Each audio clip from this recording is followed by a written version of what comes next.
ससुराल चली जाती है। पीछे रह जाती है भाभी रानी।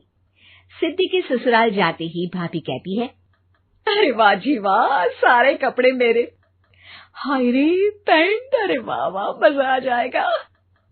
अरे ये सिद्धि की अलमारी के सामने खड़े होकर क्या बड़बड़ा रही है? जाकर देख मेहमानों को विदाई की मिठाई मिली कि नहीं। अब हाँ माँ जी, क्यों नहीं, लेकिन पहले कपड़े तो बदल लूं। अब रानी आ जाती है सिद्धि के उन कपड़ों में जो वो ससुराल जाने से पहले घर छोड़ जाती है। अरे रानी, कुछ दिन रुक जाती। अरे ये तो सिद्धि बिटिया को मैंने ही दिया था, बड़ा ही फबता था उस पर, तुझ पर तो कुछ खास नहीं लग रहा। अब वो ना मेरे सारे कपड़े गीले थे तो सोचा पहन लूं। वैसे भी सिद्धि को कौन सा दिन पुराने आउटडेटेड कपड़ों को पहनना है। वैसे भी ये सूट तो मैंने तभी पहना था, वैसे खास है भी नहीं ये। हाँ ठीक है, लेकिन ना मेरी सिद्धि पर तो जमता था। सारे मेहमान चले जाते हैं और सिद्धि ससुराल से मायके पहली बार आती है। अपना घर, अपना कमरा, अपनी अलमारी।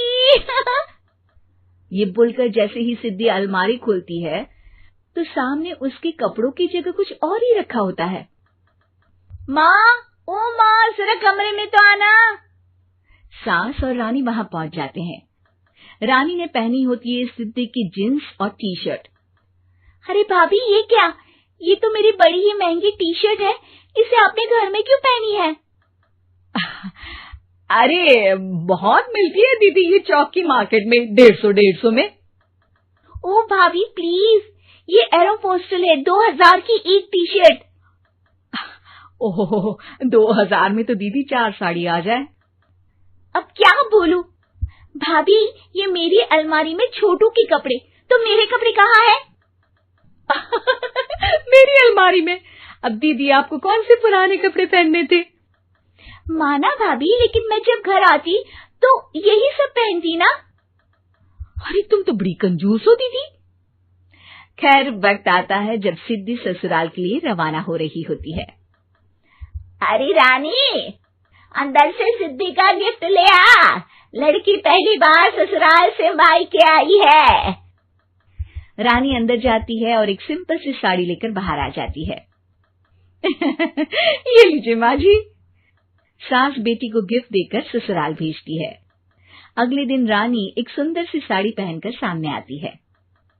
अरे रानी, ये तो वो साड़ी है जो मैंने सिद्धि को देने के लिए दी थी जब वो ससुराल ले जाती, लेकिन ये तूने कैसे पहन ली? अरे माँ जी, ये साड़ी तो मुझे बहुत पहले से ही पसंद थी, लेकिन चिंता ना करिए, मैंने सिद्धि के लिए भी अच्छी सी साड़ी दी है। हाँ। तभी सिद्धि का फोन आता है। क्या माँ, कुछ अच्छा तो दिया होता ससुराल ले जाने के लिए। अरे पहले दिखा दिया होता। ये चमकते हुए पैकेट में नौकरानी वाली साड़ी मत दिया करो माँ। अरे बेटे, वो तेरी भाभी ने ना गलती से उससे पैकेट बदल गया। हाँ, मैं कल ही तेरे भाई के हाथ से तेरा वाला पैकेट भेज दूंगी। अरे रहने दो माँ, आई एम श्योर भाभी ने अभी वही साड़ी पहनी होगी जो तुमने मेरे लिए रखी थी। तुम तो समझ नहीं पाई उनको।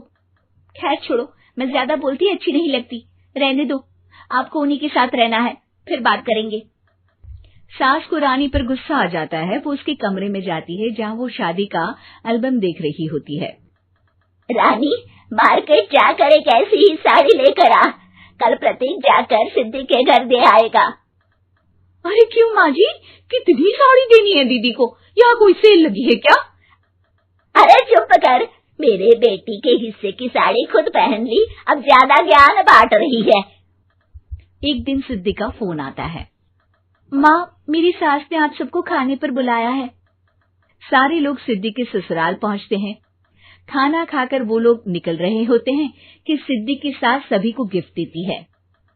अरे बहन जी, बेटी के घर का खाना खा लिया, यही बहुत है जो आप ऊपर से गिफ्ट भी दे रही है।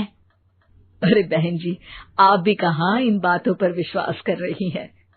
सास सभी को गिफ्ट देती है, लेकिन रानी को जो साड़ी देती है वो अजीब सी हरे रंग की लाल रंग के बड़ी छाप वाली होती है। अरे छी, ये कौन पहनेगा?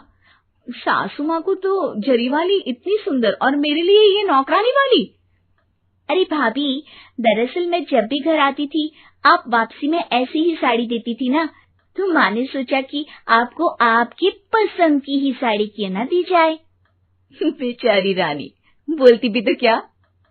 सिद्धि और सास रानी का चेहरा देखकर हंसने लगती है। तो रानी